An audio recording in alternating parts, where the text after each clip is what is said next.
I'm scared for my life that you're gonna shoot me. That's what I'm scared about. Oh, okay. That's why. Okay. Not to be rude, but you're a white male. I'm peeing on your seat. Oh, she not afraid. She tried to get up out of there. That's pretty daggone dope. Like, you got to be extremely entertaining. Your editing on point and be able to cover a whole array of topics without having to show your face. And I think this dude has been doing just that. And shout out to Liberal Hivemind is his name. So you're white, drunk criminal.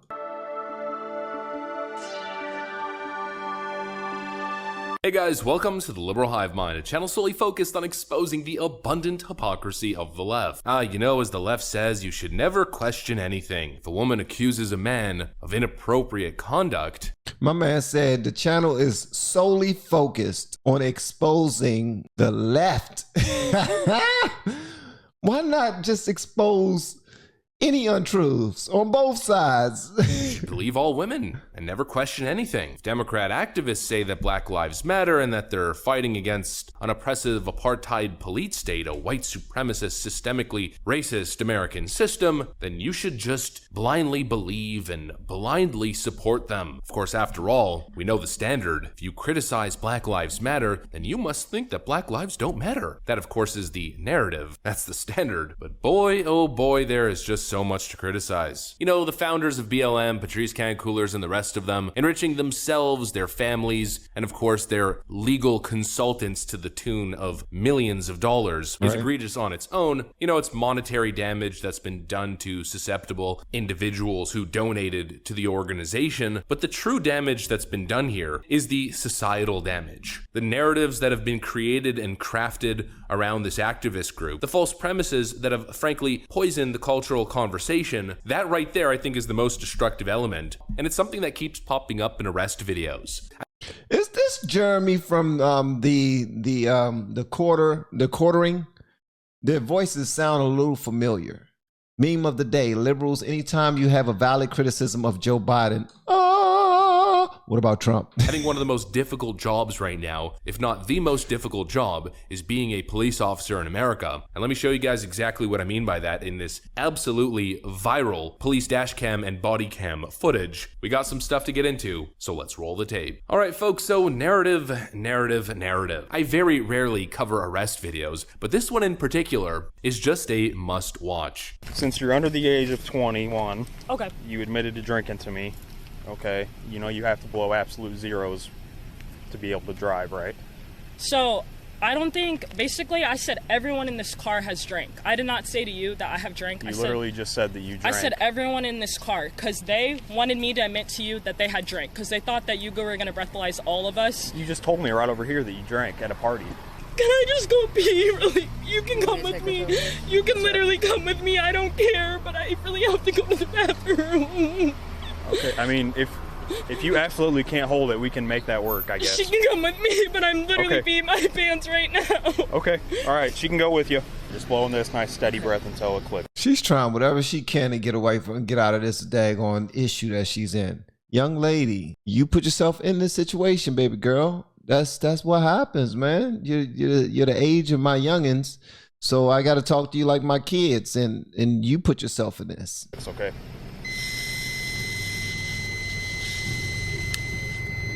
Did it click?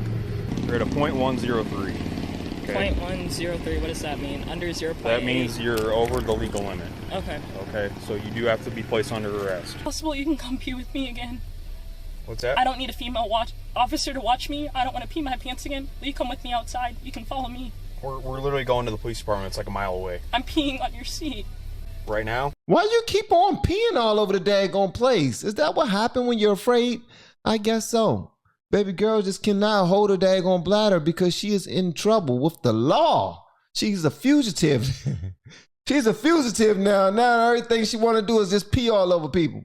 She got a weak bladder. Hey, listen, I get it, man. She is afraid. Yes.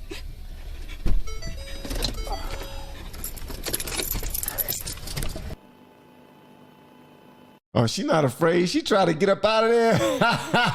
What is your plan, young lady? She's trying to run. Are you kidding me? Stop! No! Get out of the car!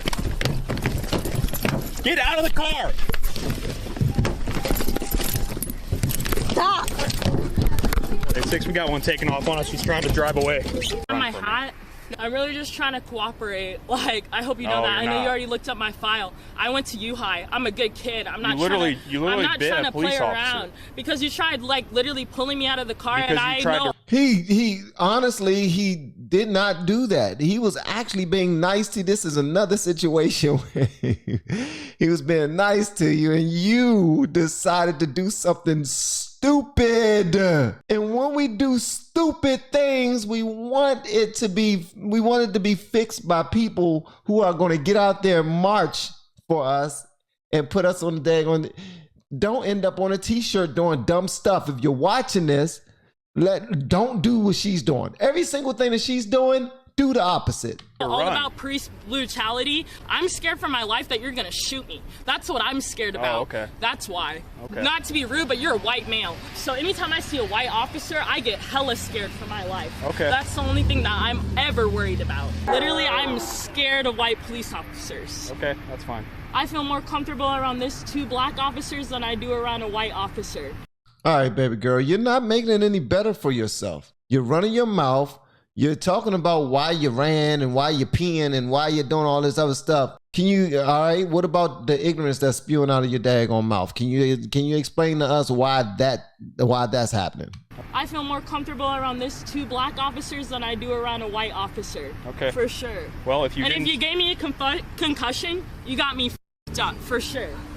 Okay. Because I will, ooh, that's going to be interesting. Oh, yeah, I will sue you for not handling me with baby gloves when I tried to run from you, when I told you that I had to pee for the second time because I'm back here peeing on your seat. I got to go to the bathroom. I like to pee in the back of this car. I like to pee in this car that's ahead of us right here. So I'm going to run and go get in here. I told you got to pee, but I like to pee in this car. I don't like to pee in no police car. That's why I was running. So when the ambulance gets here, when you walk over there, do not try to run because you will get tackled. I'm not going to try to run. I'm going to tell them exactly I will tackle you if you run. Okay, because you're white. Now the absolutes. Okay, you will tackle me because you're white? Are you freaking kidding me, young lady? You are, man, come on, man. Whoever your parents are, I'm sure they are so very proud watching this right here.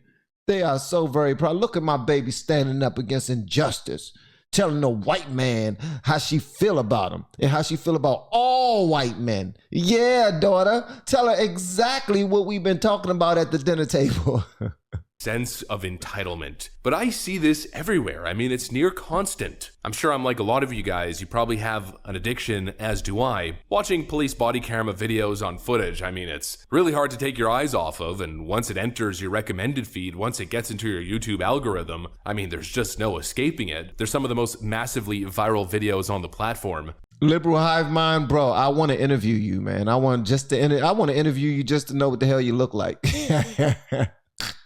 He probably interviewed just like that, with the mask on and in the dark face. Do you even have a face? He's probably a ghost. But this kind of situation is becoming so commonplace. And this is one of my main issues with Black Lives Matter. Every single time you see someone getting arrested, you see a white police officer arresting a minority individual, it's the exact same thing over and over again. Accusations of racism, the individual getting on the floor and using the exact same words, quote, "I can't breathe." In many cases, individuals invoking George Floyd's name. Actually, funnily enough, Patrice Cancouler's cousin, we covered that arrest video from not too long ago, running around in the middle of an intersection, gets grabbed by police officers after committing multiple crimes, refused to comply, fought with the police officers, they got tased and died. He did actually end up passing away shortly thereafter. Yep, and that all could have been prevented. Now, it might have been the drugs taking over. It might have been the drugs taking over, but guess what? Whose fault was that?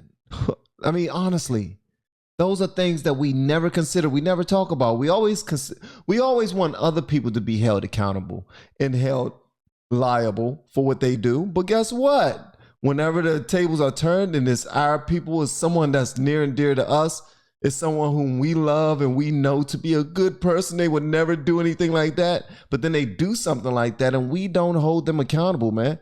We just say, well, you shouldn't have tased them that much. You shouldn't have kneed on their back that much. You shouldn't have slammed them that hard. You shouldn't have grabbed them that much. You should keep the daggone handcuffs a little loose around their arms. Multiple days after, I think he suffered cardiac arrest if I'm not mistaken. But during the time, I think the quote was, "They're trying to George Floyd me." It's either I can't breathe, you're racist, I'm scared of you because you're white, I'm scared for my life because I think that you're gonna shoot me indiscriminately. Why? Because you're white. You know, this phony racial narrative that's been crafted by these leftoid activists by the media, used honestly in an attempt as a get out of jail free card if you think about it. And the absolute sheer level of entitlement to be committing crimes, to be clearly guilty, being found committing crimes on body cam and dash cam footage, resisting arrest, and then justifying all of your actions by "I would" conducted that disprove the leftist narrative. For instance, this one from the University of California, Berkeley: officer characteristics and racial disparities in fatal officer-involved shootings. Significance: there is widespread concern about racial disparities in fatal officer-involved shootings, and that these disparities reflect discrimination by white officers. Existing databases of fatal shootings lack information about officers, and post-analytic approaches have made it difficult to assess the contributions of factors like crime. We create a comprehensive database of officers involved in fatal shootings during 2015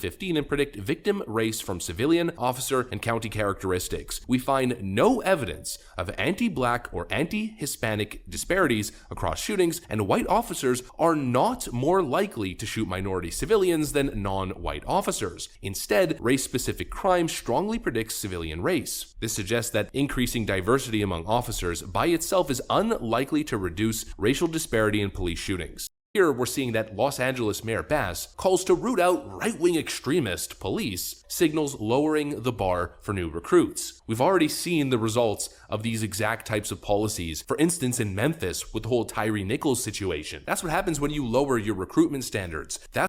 LA Mayor, the LA Mayor Bass, he calls to root out right-wing extremist police, signals lowering the bar for new recruits. Bass also stated she is seeking to tackle the ongoing staff shortages in the department. I have a question, and this is not to be rude to women. It really isn't. How come it always seems like these cities that are taken over by crime are women mayors or women governors? What's that about? Is that this whole diversity thing? We're trying to inclusivity type of thing? What's going on? I honestly, I'm not asking this to be mean or anything. I really want to know, because it's starting to seem like, okay, this is what it is. Now we're starting to see more and more and more women police chiefs. And shout out to the ladies for going after theirs, for running, for being a part of what they need to be a part of, for applying themselves, for meeting all the qualifications. All I'm saying is I hope that they're not being selected simply because they are women. Because people read that. I mean, that's and that's that setup is not tricking anyone, and it's clearly not making people want to act right. That's just what I've seen. But I could be wrong, man.